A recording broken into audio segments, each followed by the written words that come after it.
ඉතින් ආයිබෝවන් කියලා පිළිගන්නවා ඔයාලා හැමදෙනාම. ඉතින් මේ මගේ YouTube channel එකේ පළවෙනි වීඩියෝ එක. ඉතින් මේ YouTube channel එක හරහා අපි සම්පූර්ණයෙන්ම කතා කරන්න බලාපොරොත්තු වෙන්නේ තුමකරවිල වගාව ගැන විතරමයි. ඉතින් ගොඩක් දෙනෙක් කරන්න ආස නමුත් හරි දැනුමක් නැතිකම හින්දා ගොඩක් දෙනෙක් මේ වගාව පටන් අරගෙන එක්ක අතරමඟ නවත්තනවා. එහෙම නැත්නම් අසාර්ථක වෙනවා. ඉතින් මම ඔයාලට කියලා දෙන්නම් මේ වගාව හරියටම කරන හැටි. ඉතින් මම මේ වගාව දැන් අවුරුදු 8ක් විතර තිස්සේ ඉඳලා කරනවා.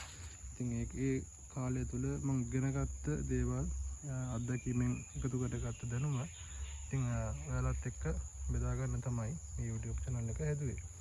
ඉතින් මේ දැන් ඉන්නේ මම දැන් කරගෙන යන වගාව.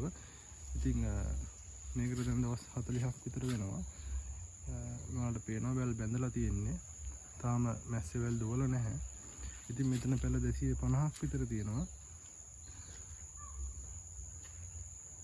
මට මේ වගාවේ පැල හිටවන අවස්ථාවේ ඉඳලා වීඩියෝ කරගන්න බැරි වුණා. මොකද මගේ අදහසක් තිබ්බේ නැහැ YouTube channel එකක් කරලා ඔයාලට මේ ගැන කියලා දෙන්න. පස්සේ තමයි අදහස මට ආවේ. ඉතින් මම පැල හිටවන වල කපන ඉගෙන ඊළඟ අලුත් වගාවේදී ඔයාලත් එක්ක බෙදා ගන්නම් ඒ වීඩියෝ ටික අරන් එන්නම්. දැනට මම මේ වගාව මෙතන ඉඳලා ඉස්සරහට කරන සියලුම සාත්තු සත්කාර ඒ වගේම කුමිනාශක වර්ග දිලීරනාශක වර්ග යොදන හැටි ඒ හැම දෙයක්ම මම ඔයාලට පියවරෙන් පියවර කියලා දෙන්නම්. ඇත්තටම මේ වගාව අමාරු වගාවක් නෙමෙයි. ප්‍රශ්නේ තියෙන්නේ හරි දැනුමක් නැතිකම. එහෙම නැත්නම් ගොඩක් කට්ටිය දන්න හැමදේම කියලා දෙන්නේ නැහැ. ඉතින් ඒ හින්දා තමයි මේ වගාව ගොඩක් අසාර්ථක වෙන්න හේතුව. එහෙම නැතුව වගාව අමාරුයි නැහැ. ඉතින් ඒ වගේම අත්‍යවශ්‍ය වශයෙන්ම දැනගන්න ඕන කරුණු කාරණා ටිකකුත් තියෙනවා. මම ඒවත් ඔයාලට මේ වීඩියෝ යන අතර කියලා දෙන්නම්.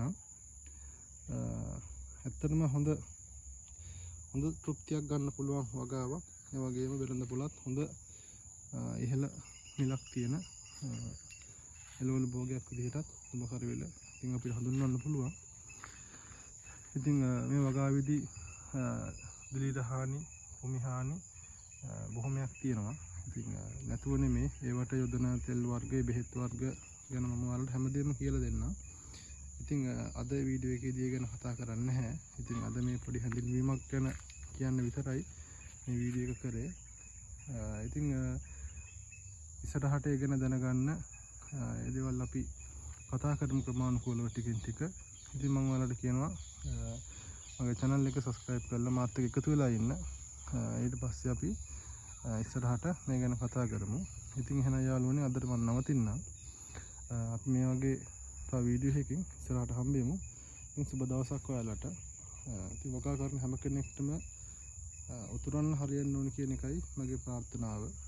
මේකෙන් ඉඩයක් බලලා ඉගෙන ගන්න පුළුවන් නම් ඉගෙනගෙන මටත් වඩා හොඳට මේ වගාව කරනවා නම් ඉතින් මගේ සතුට සහ බලාපොරොත්තුව ඒකයි. එන යාළුවනේ නවතින්නම්. සුබ දවසක් ඔයාලා හැම දිනෙකටම.